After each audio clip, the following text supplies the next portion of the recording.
我一直在想 UPF 会怎么诠释阿卡姆骑士这个玩具，毕竟前有海洋堂的珠玉，后有高性价比的 KO， 尤其是我这只换了 AC 关节的 KO， 整个把玩乐趣度都是拉满的。 UPF 要怎样做才会得到市场的认可？盒子方面，这次是回到了阿卡姆线的风格，和金属线区别明显。磁吸的封套打开之后是歌坛夜景的背景纸，有总比没有强系列。在里面就是所有的内容物了。回归阿卡姆风格的不只是盒子，整个玩具的设计理念都是如此。这次的阿卡姆骑士初上手的第一感觉就是厚实，这种厚实感一方面是来源于它整体的体型，和海洋堂相比 UPF 的身材比例更加贴近现实，没有那夸张的胸腰比，上下半身的比例更加匀称，连脑袋看着也更加圆润一些。和金属线的玩具站在一起，整个体型的表现就是两种不同风格，甚至个头都要更高一头，达到了 17.5 厘米左右，不是很和谐。和另外两款阿卡姆线站一起，这个感觉才对味。另一方面则是来源于用料，不同于黄啸之符和红死魔那略显轻飘飘的手感，阿卡姆骑士上手会略显坠手，和丧钟的感觉很像。设计理念的不同还体现在关节设计方面，不论是肩膀外拉还是胯部的下拉关节，都是仅在阿卡姆线出现过的，金属线不曾有。不知道这一点是单纯的巧合还是有意为之。这种差异感让我怀疑是同一家公司的两个不同团队的作品。海洋堂似乎给所有阿卡姆骑士的玩具划定了一个锚点，自它之后，通过替换外甲还原两种形态似乎成了标配，没有这个玩法都不好意思跟人打招呼， UPF 也不例外。换一半似乎也挺好看的，条子配色。阿卡姆骑士的头雕通过渐变涂装做出了眼睛发光的效果，下面类似血泪的粉色涂装也还原了游戏设定。虽然谈不上丑，但我个人的观感总觉得 UPF 做得很怪。两种形态的头雕都有在脑门做出电子纹路的效果，虽然哥们知道这是还原游戏形象，但真的忍不住想在他脑门下五子棋。替换头雕还给了一个打开面罩的露脸头，这张脸不论是神态刻画和精细度都非常不错，脸部的伤疤清晰可见。打开的面罩也是完整的造型，感觉有点浪费啊，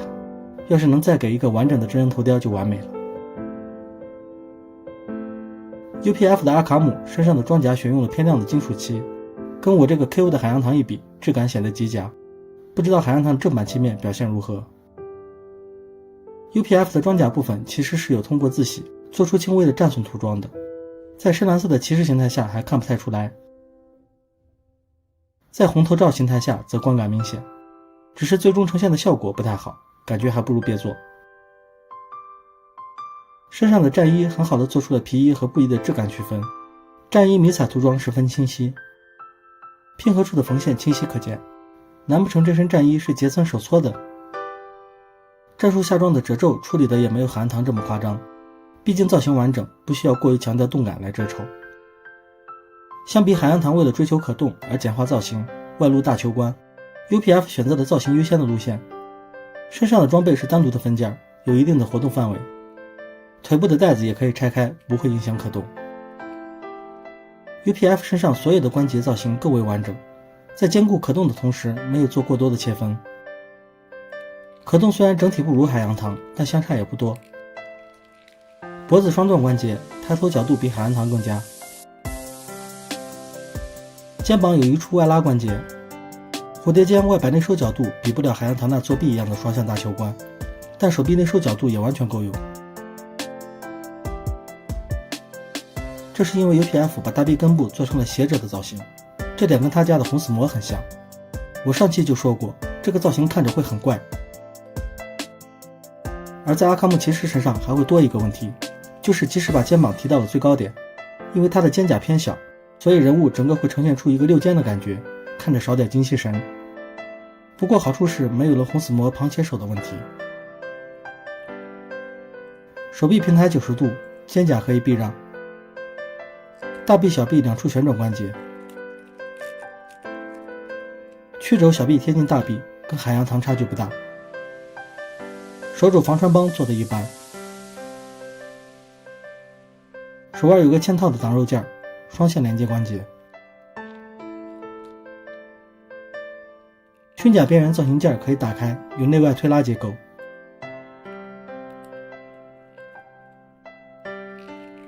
腰部多层嵌套设计，活动范围不错，弯腰挺胸和海洋堂一个水平。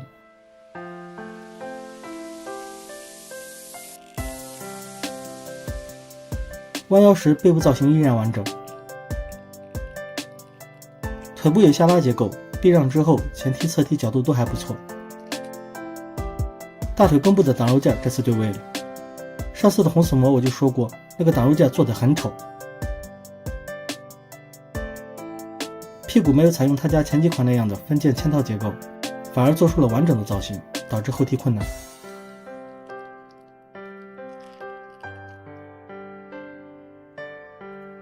大腿和小腿两处旋转关节，但是会受到造型干涉。屈膝角度略输海洋堂，但够用。膝盖防穿帮做得还可以。脚部斜插双向关节，活动范围和接地够用，脚掌单独可动。脚腕这里的造型件做得很长，延伸到鞋子里。后方还做了一个遮丑的造型件，一侧连接鞋子，一侧连接小腿，让脚部在活动的时候造型件连着一起动，能够很好的保证造型完整，很聪明的设计。总体而言 UPF 的阿卡姆骑士可动没有输海洋堂太多，但造型的完整程度和精细度却胜出不少。替换的手型给到了一对握拳手，一对持枪手，一对爪形拖枪手，以及一个单独的加藤鹰黄金右手。武器有2把改装手枪，一把小手枪，一把组合式狙击步枪。没有海洋堂那样的双刀有点可惜，狙击步枪又细又软，生怕随时会断，而且感觉尺寸有点小，拿到手里气势差点。还给了一个火箭筒及特效件，前后可以打开模拟发射的瞬间。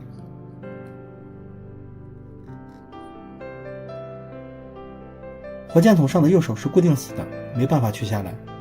而且和手腕有点打架，需要调整的特定角度才能安装。最后就是一套阿卡姆系列的地台支架了，上一款丧钟的图案都没改，缺乏诚意，这次更改了图案，算是进步了。在海洋堂的阴影之下， UPF 的阿卡姆骑士仍然做出了自己的风格，绽放了属于自己的花。很多地方能看到 UPF 的巧思，当然也能看到仍有不足。造型更加完整的情况下，可动也没有输太多，加上整体做工尚可，无大问题，而且售价也不算高，我个人认为还是一款能看到诚意的作品，可以选择入手。好了，说熊不是熊，大家下期见。